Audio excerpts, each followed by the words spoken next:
Bonsoir. Buenas noches.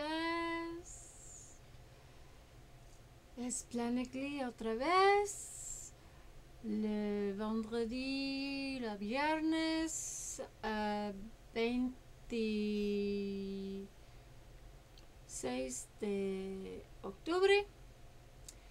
Y nosotros queremos discutir le politique de San Francisco. We have a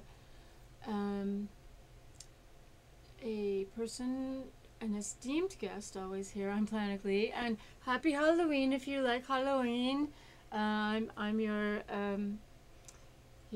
I'm at your service, your chambermaid from France here. Crazy Jennifer Glee. Hello. And but tonight we're going to be discussing politics, and we're going to make sure that if you have questions, please call, because we have an alternative candidate to the many candidates that are running for District 7 supervisor. So I will introduce our esteemed guest immediately. Immédiatement. Julian Lagos. Well, thank you, Jennifer. It's an honor, as usual, to be on your show and Thank you. talk politics from an official, position as a candidate. Absolutely. I don't think I've been on your show many times, but I've never been on your show as a candidate for public office, and so it's an honor to talk about the race, talk about what's going on here in the city politically, and how important this election is. Coming up on November 6th, and the west side of San Francisco is historically a very conservative district. Is it? Oh, okay. Yeah, it's conservative, but I ran in 08, and at least 19% of the voters are progressive because they voted for me. I came in second, so all right. So I'm hoping to come in first this time because most of the other 7 or 8 candidates are very conservative, and I expect them to split the votes. Mm-hmm.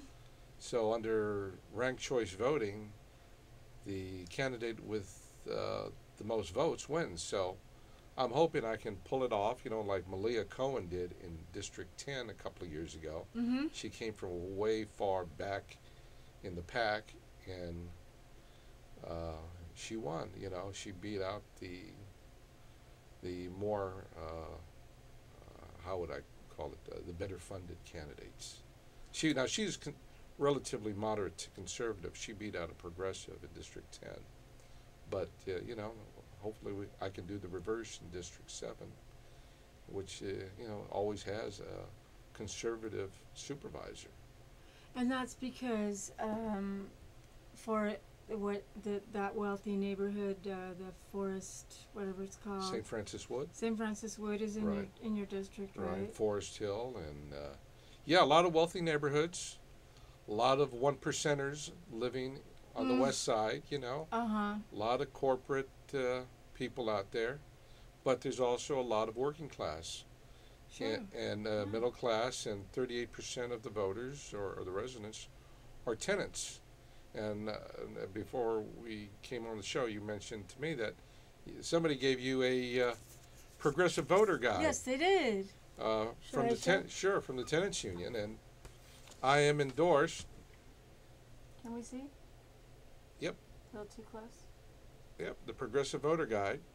Yeah. Put out by the tenants union, and I have been endorsed by the tenants union as their candidate for District 7. And I'm their only endorsement for District 7 among the 9 candidates. So that's a lot of candidates. Yeah, that's a major endorsement, and I'm hoping to get a lot of votes because of that endorsement. And like I said, hopefully I can pull off an upset. I'm not getting the funding that the so-called major candidates are getting. They're getting hundreds of thousands of dollars, including public funding. So I'm hoping to pull it off, and bring a progressive to the west side, and keep progressive politics alive and well in San Francisco. Now, can you give us an idea of what progressive politics means in the case of District 7. Well, we're concerned about major land use development. That's one of the reasons why I'm running, is because the major land use developers here in San Francisco want to build on the west side. They want to build along 19th Avenue. They want to build along Ocean Avenue near City College. And I have to tell you, the University of San Francisco State University has become a major player in real estate development here in San Francisco. Huh.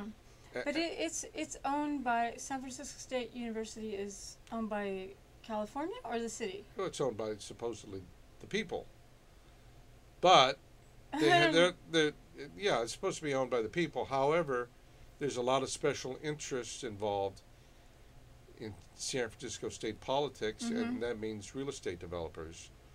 And they want to build commercial real estate along Holloway Avenue, along 19th Avenue. They want to build hotels. Are you kidding? No, I'm not kidding. Hotels? They want to build hotels along 19th Avenue. I just want to let anybody who's thinking about coming to visit San Francisco and you want to stay in a hotel, don't stay in a hotel on 19th Avenue. It's very far away from downtown and all the finer things to do in San Francisco. So I have no idea why they would want to put hotels there. Are these SROs? Or what kind of? No. These are luxury hotels. Oh, no. Yeah, these are luxury hotels. No, they want to change the whole landscape of the west side, Manhattanize it, just like they've Manhattanized pretty much east of Twin Peaks or downtown. They have major plans to densify the west side and push out all working people, middle-class people out, renters included. Wow. So that's why, that's probably the major reason I'm running, and I think it's important that people take note of that. Even people who are homeowners out there, people who've been homeowners on the west side for, generations or decades, I don't think understand what major land use development will do to the west side. It'll triple the population. It'll raise the pollution. You'll have more air pollution, more traffic congestion, and less open space. West side is known for its open space. We have Lake Merced, Stern Grove. We got Ocean Beach and a number of other places out there, and it's known for its open space and its wildlife, and that's another issue. The wildlife is threatened by major land use development. Their habitats basically are removed. They're paved over. Yeah, no. I know that's totally wrong. I remember when everybody has gone to San Francisco State University at one time or another, and I remember when I went there for a short while, you used to be able to see raccoons, climbing. Well, they're still out there. Their families are raccoons. Go to the bar and there's a raccoon climbing up the thing. Right. The tree. Raccoons and skunks and possums and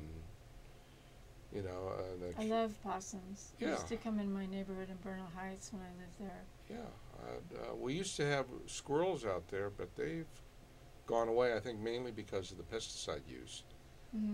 Pesticide use and the fact that they've cut down a lot of trees. The university and Park Merced, the other major player in development out there, have cut down a lot of trees, and there's a reason why. They want to eliminate those types of natural life. They want to